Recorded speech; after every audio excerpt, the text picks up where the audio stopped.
On vient de passer les 20 000 abonnés en 7 mois. Vous êtes des grands malades, je vous kiffe.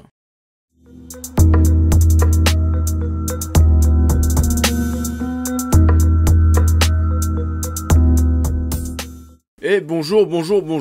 Nouvelle vidéo critique où l'on va revenir sur 3 films. Nous allons parler aujourd'hui de Le Jeu, Le Grand Bain et The House That Jack Built. Juste avant de débuter, j'en avais déjà parlé dans ma critique de First Man, mais je suis actuellement en train de préparer la première FAQ de la chaîne. Donc si vous avez des questions à me poser me concernant ou concernant la chaîne, vous connaissez le principe. J'attends vos questions dans les commentaires et vous commencez votre texte par FAQ 2 points suivi de votre question. Enfin voilà, on se lance et on va parler dans un premier temps de Le Jeu. Le Jeu est un remake d'un film italien sorti en 2016 et est réalisé par Fred Cavaillé, réalisateur français plutôt branché thriller ou film policier, mais qui a aussi touché au genre de la comédie avant ce nouveau film. Le Jeu raconte l'histoire de plusieurs couples d'amis qui vont se retrouver un soir lors d'un dîner. Au bout d'un moment, ces derniers décident de se lancer dans un jeu et tout le monde doit poser son téléphone au milieu de la table. À chaque fois qu'une personne recevra un message ou un appel, son contenu devra être partagé à toutes les personnes autour de la table. Visiblement et contrairement à la vie populaire, ça m'a pas emballé de ouf. J'ai absolument pas compris ce qu'il y avait de divertissant et d'intéressant dans ce film. Déjà, on va parler du casting qui est à la fois un bon point et un mauvais point. Nous retrouvons une belle brochette d'acteurs, à savoir Stéphane de Groot, Vincent Elbaz, Suzanne Clément, Bérénice Bejo qui est toujours très belle, Grégory Gadebois, Doria Tillier et Roche Dizem. Jusqu'à là, bah ouais, ça a de la gueule. Sauf que bon, c'est pas ultra bien joué parfois et on est beaucoup dans le surjeu. Je parle pas de tous les acteurs, mais pour certains, ça se voit beaucoup, c'est pas très naturel et donc pas très crédible. Ça avait déjà été le cas avec Amoureux de ma femme au début de l'année, comparable au jeu car ce dernier était de même un huis clos avec d'excellents acteurs tels que Daniel Auteuil et Gérard Depardieu. Ce qui peut même pousser la réflexion à savoir si ce genre de film, c'est huis clos qui se déroule dans un appart, est-ce que ce ne serait pas une des performances les plus compliquées à réaliser pour un acteur? Après tout, vous êtes quasiment dans tous les plans durant le film, donc on vous voit très longtemps à l'écran. Et donc forcément, si on vous voit longtemps, on a plus de chances de voir que parfois tel acteur ou telle actrice ne joue pas très bien. Bon après oui, on va avoir quelques petits bijoux qui vont forcément contredire ce que je suis en train de dire, mais il y a certainement un sujet à creuser. Sinon, à part ça, au niveau de l'histoire, on va suivre en grande partie ce dîner de personnes âgées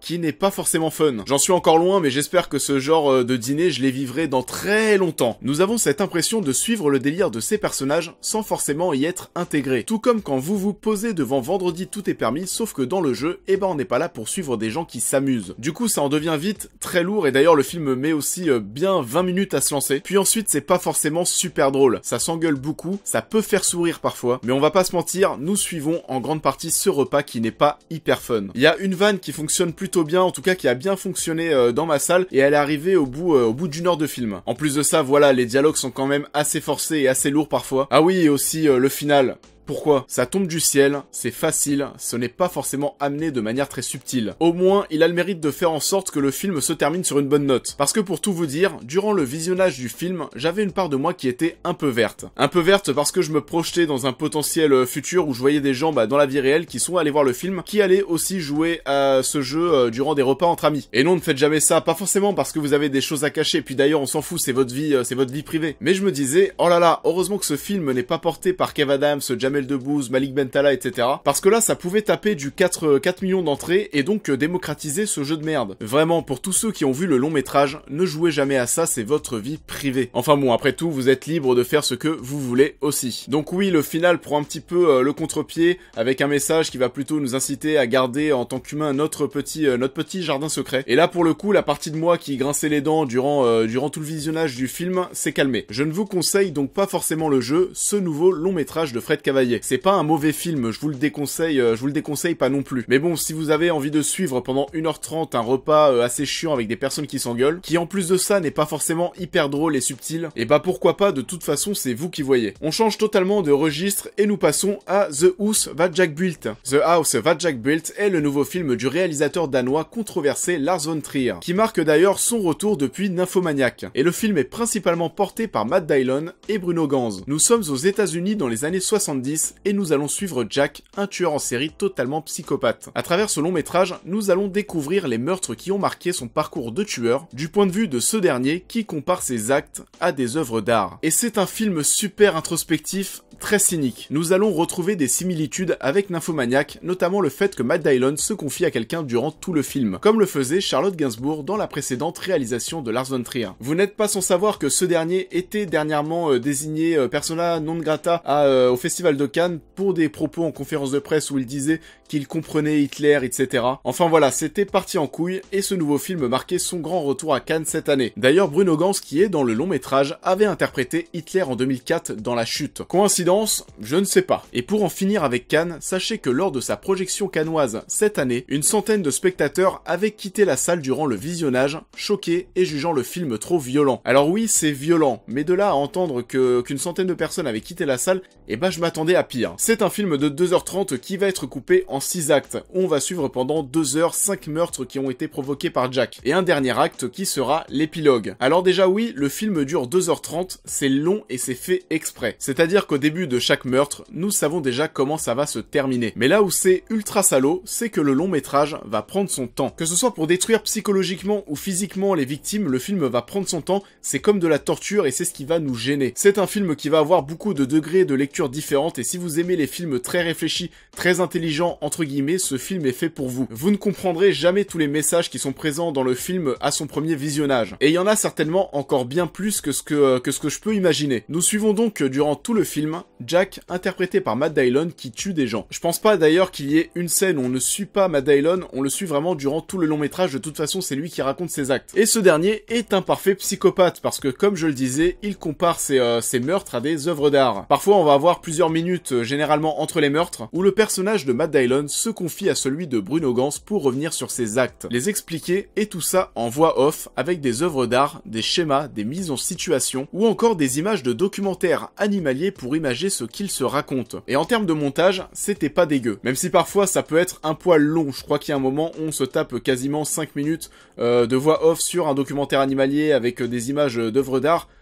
Bon, mais en plus de ça, le film se permet aussi d'être drôle à certains moments, et je pense forcément à la scène où on nous montre vraiment que le personnage de Jack, le personnage de Matt Dillon, a une obsession très forte pour le nettoyage. Pour ceux qui ont vu le film, je pense que vous voyez de quelle scène je parle. Bon après, être fun, c'est pas le but principal du film. L'objectif est surtout de nous donner une vision du mal, durant tout le long métrage, jusqu'à son final totalement barré, avec des plans de malade, dont celui-ci par exemple, qui est totalement inspiré de la barque de Dante. Encore une fois, qu'est-ce que tout ça raconte? Faut aller creuser. Grosso modo, le film c'est surtout une représentation de la descente aux enfers. Et au niveau de la réalisation, on est sur quelque chose de très naturel. C'est filmé en très grande majorité ou alors même intégralement en caméra épaule avec cette image qui ne va donc jamais être fixe. Naturel aussi dans son éclairage et on va avoir pas mal de moments en éclairage naturel où par contre durant les scènes qui sont tournées durant la nuit, on ne voit pas grand chose. Est-ce que je vous conseille ce nouveau film de Lars von Trier? Eh bah oui, et si vous aimez ce genre de délire, eh bah courez-y. Et ce genre de film tout court similairement à Under the Silver Lake qui nous a proposé cette année aussi un final assez barré avec plusieurs degrés de lecture. On passe donc à notre dernier film et on va parler de Le Grand Bain. Le Grand Bain est le premier film réalisé en solo par Gilles Lelouch. Le long métrage est porté par un casting 4 étoiles, notamment avec Mathieu Amalric, Guillaume Canet, Benoît Poulvorde, Virginie Efira, Leila Bekti, Philippe Catherine, Alban Ivanov et Félix Moati pour ne citer que. Nous suivons cette bande de dépressifs se retrouver régulièrement à la piscine municipale et s'entraîner sous l'autorité de Delphine, ancienne gloire des bassins. Ils vont mettre toute leur énergie dans une discipline, la natation synchronisée, avec un défi un peu fou, représenter la France au championnat du monde. Et ça c'était cool, voire même très cool. Sur le papier comme ça, quand je parle d'une bande de dépressifs qui veut faire de la natation synchronisée,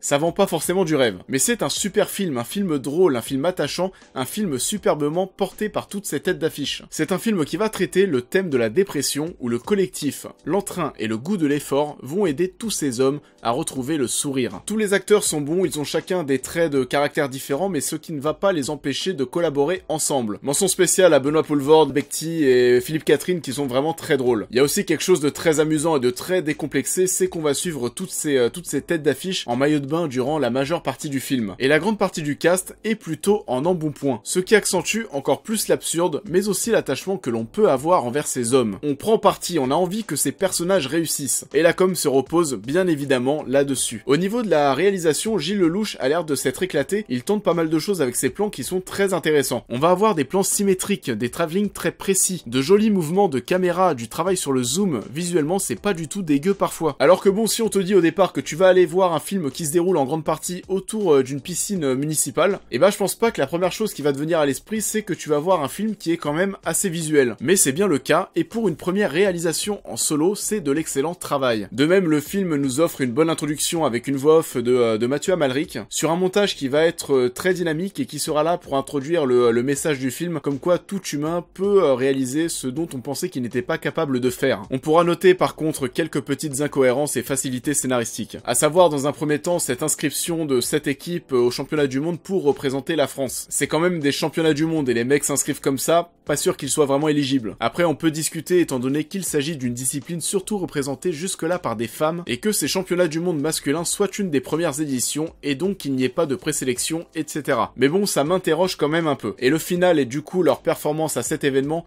bon, c'est un peu magique, hein. Pas sûr que c'était la meilleure fin possible. J'ai pas envie de spoiler, mais ça aurait pu se terminer d'une manière similaire à Rocky, et ça aurait délivré aussi de bons messages. Que vous dire de plus, la BO est cool, elle sert bien le long métrage. C'est très punchy, c'est drôle, c'est un super casting, ça fait plaisir de voir toute cette bande rassemblée pour un même film. Ça devrait vous donner la pêche, donc oui, je vous conseille Le Grand Bain, c'est une superbe comédie dramatique et j'espère qu'elle aura le succès en salle qu'elle mérite. En tout cas, oui, au niveau des films français, si je dois vous conseiller Le Jeu ou Le Grand Bain, et je vous pousserai plutôt à aller voir ce dernier. Voilà. J'espère encore une fois que la vidéo vous a plu et je vous remercie par la même occasion encore une fois pour cette fameuse barre des 20 000 abonnés qui a été franchie. Vous êtes vraiment au top, je vous remercie de me soutenir sur YouTube et sur l'intégralité des réseaux sociaux. J'espère que ça va continuer et encore une fois, je vous invite à liker la vidéo avant de vous en aller et pour les autres aussi à vous abonner parce qu'il y a plein de choses qui arrivent. N'oubliez pas la FAQ dans les commentaires et de me dire aussi ce que vous avez pensé des 3 films dont on a parlé dans cette vidéo. Et d'ailleurs, je lâche ça comme ça, mais la prochaine vidéo qui arrivera sur la chaîne ne sera pas une critique et je n'en dis pas plus. À très vite.